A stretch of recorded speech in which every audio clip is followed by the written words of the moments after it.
All right, in this very first section, we are going to be looking at the real numbers and other types of sets. So there's quite a bit of vocabulary here to start. Some of this is going to be vocabulary that you know, like integer, real number, things you learned before. But some of this is going to be a little bit more advanced theory of sets that you may not have learned before. So we're going to start with some vocabulary that goes along with sets. So the first one is the word set. A set is simply a collection of objects.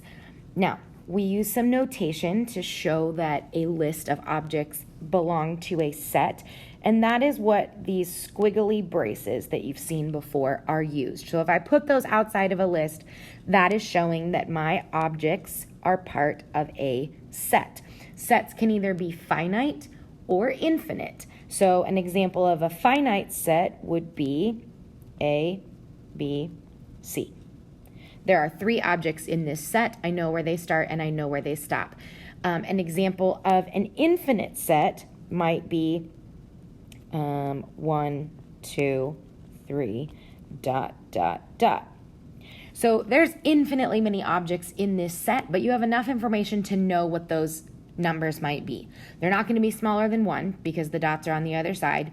Numbers like 7, 14, those are all going to be inside that set. Something like 2.6 is not going to be in that set because it doesn't follow the pattern. And so each of those individual objects inside of the set is called an element. Now there's also a symbol for element, and it's kind of a cross between a C and an E.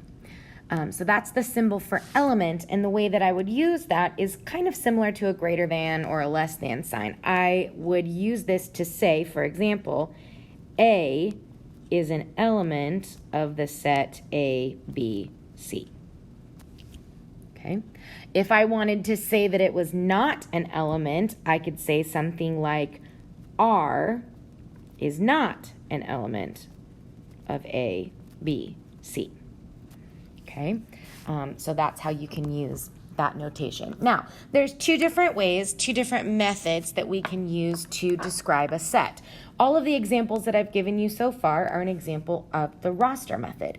The roster method is simply a list of all the items within a set. So both of the examples that I gave you at the top are examples of sets built using the roster method. 1, 2, 3, 4, I'm listing them out. Now, it's infinite, so I can't list all of them, but we're still using the roster method to list them out, okay? Now, set builder notation is different. Set builder notation is going to be used when it is not possible to list out all of the numbers. So let's say, for example, that I wanted a set that contained all the numbers that were greater than or equal to 1. Well, the example that I just gave a second ago is only listing the whole numbers greater than 1. How do I include the decimals and the fractions and the radicals? I can't possibly list all those out because there's infinitely many. So we turn to set builder notation. What set builder does is it lets us describe the elements in a set. So let's think about the one that I just talked about. All numbers that are greater than 1 or equal to 1. So the way that I would write this is like this. And so let me explain to you how you would read this out loud. This says, okay, we want all x's. This vertical bar means such that, meaning a rule is coming that's going to describe to you what is in this set. And then the rule is that x is greater than or equal to 1. So again, think about what types of values would be inside this set. 1 is in the set, 2, 3, 4, but so is 5.629, and so is the square root of 17. Those numbers all exist in that set. Pi is in that set. The number e is in that set. So there would not be a way for us to physically list everything in that case. Sometimes you might see it in words. All x is such that x is an even integer. You might see that just written out in words inside the set because that's the way that we would be able to describe all of those things. All right, the universal set is going to be the largest set that you're working with. So what the universal set is it's the set of all elements under consideration. Now, what the universal set contains is going to change depending on what you're looking at. So for example, the universal set might be high school students. And so that means that inside that universal set, there's subsets of males, females, freshmen, sophomore, juniors, seniors, but all of those separate groups that we can make are part of the universal set. The real numbers might be your universal set. Inside that universal set is integers, rational numbers, irrational numbers, all sorts of different things. Okay, so the universal set is going to compose everything that you're trying to talk about in that given situation. Conversely, the empty set, which is sometimes referred to as the null set, is a set that contains no elements. Okay, now there's more than one way that we can write this. There's two different ways to show empty set. The first one is literally an empty set, nothing inside it. So if the universal set contains all the elements you're talking about, the empty set contains none of the elements that you are talking about. The more common way I think to write this is this 0 with a slash through it. That symbol represents null set. Now, that is going to be tough for some of you who write your zeros that way. That symbol in this class never means 0. It always means null set. And so if you get a solution that is x equals 0, 0 is a solution. And so if you put that slash through it, that says that the equation has no solution because you've written empty set. So that might be a habit that some of you need to break. Okay, subsets. Let's move this down just a tiny bit. Last one here. A subset is a set in which all of the elements are contained in another set. So there is a symbol that represents subset. So the symbol for subset is a sideways U, but you can also be a subset or equal to, which would mean you're a subset or the exact same set. So it's kind of like less than and less than or equal to in that regard. So the line underneath means equal to, just like it does with inequalities. So here's an example of a subset. Let's say that I name set A to be 1, 2, 3, 4. And set B is equal to 2, 3. Okay. 2, 3 are both in A, so we would say that set B is a subset of set A. And we also always use capital letters to name sets. Okay. So let's now go ahead and look at a few examples here. So we want to first decide whether the set is infinite or finite, and then based on what we know, is 10 an element of that set? So the first two are examples using roster method. The second two are examples using set builder notation. So the first set, 7, 8, 9, 14. Dots don't automatically imply that this is finite, because do we know what's in the middle there? We know that it's going to go 9, 10, 11, 12, 13, and then 14. We know where it starts. We know where it stops. We can count the number of elements in the set. That makes this set finite. Even though it has dots in it, there's still a countable number of objects in the set. We could list them all if we wanted to. And 10 is an element of this set for the reasons that we just stated. 7, 8, 9, 14. Okay, let's look at B. 1, 1/4, 1/16, 1/64, ... Now, can we predict the pattern? Yes, the next one, I'm multiplying that denominator by 4 every time. So the next one is going to be, what, 256, and so on and so on and so on.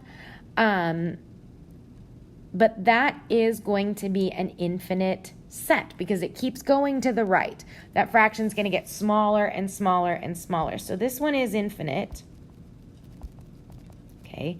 However, 10 is not going to be an element of this set because these fractions are just going to keep getting smaller and smaller and smaller. We're not going to get to 10, okay?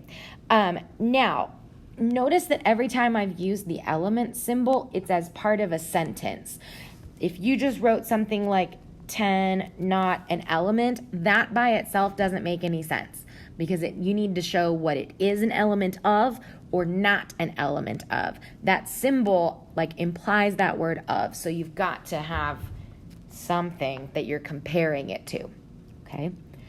All right, so for C, again, let's practice how we would read this. This says, all x's such that. Again, that's what the x with the vertical line tells us to start. All x's such that x is a fraction between 1 and 2. Well, fractions, I could do a half, I could do a fourth, I could do a tenth, I could do a hundredth between 1 and 2. So there are infinitely many fractions between 1 and 2.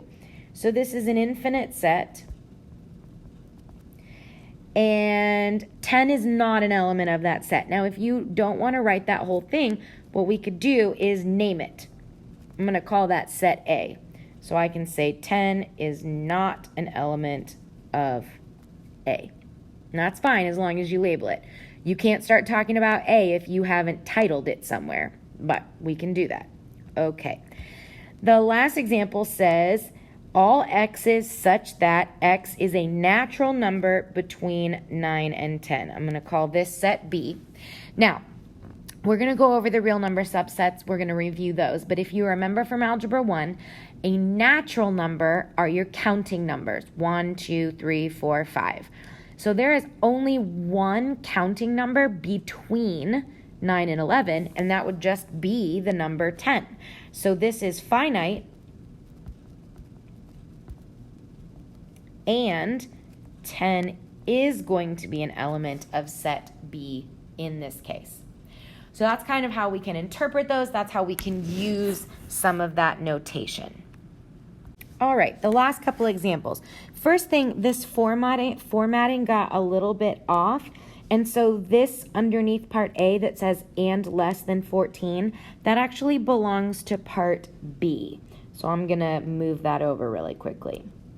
So don't let that throw you off. It doesn't make a whole lot of sense if it's in part A. So the instructions say use set notation and write the elements belonging to each set. So essentially what we're doing is we are taking something that is provided to us in set builder notation, so it's describing the elements, and we want to actually use roster method to list them out.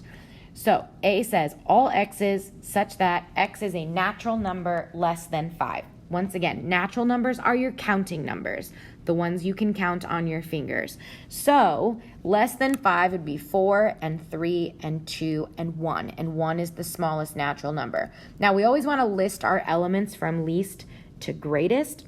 So even though I'm counting backwards there, I want to list this out as 1, 2, 3, 4.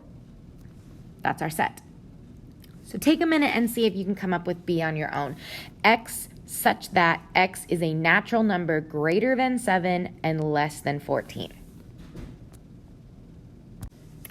All right, so that is going to be the set 8, 9, 10, 11, 12, 13. It does not include 7 or 14 because it doesn't say equal to. It's got to be greater than. And so both of those are finite sets that were described using roster notation. The last example here is they've given us U, which is going to be the universal set for this problem, and they've given us some other sets here, A, B, C, and D, and we want to determine whether each statement is true or false. So for example, A says D is a subset or equal to B. So if we look at D, the elements in D are 1 and 9. And so if we look at B, does B also have 1 and 9? And it does. So this would be true. B is the bigger set, but D contains elements that are also in B. Now, is the reverse of that true? Is B a subset or equal to D? And that would not be true because B also has 3 and 7 and D does not. So the order of your statement does matter. So pause your video for just a second and see if you can answer C and D. So C wants to know, is C a subset or equal to A? C contains 3, 9, and 11. A also contains 3, 9, and 11. So this would be true. D wants to know, is A equal to the universal set? Now it looks really close, but I noticed that the universal set contains 13 and A does not. So this would be a false statement because those are not the same. So that's just a little bit of information to get you used to using this vocabulary, and you should be able to start working through some problems on that.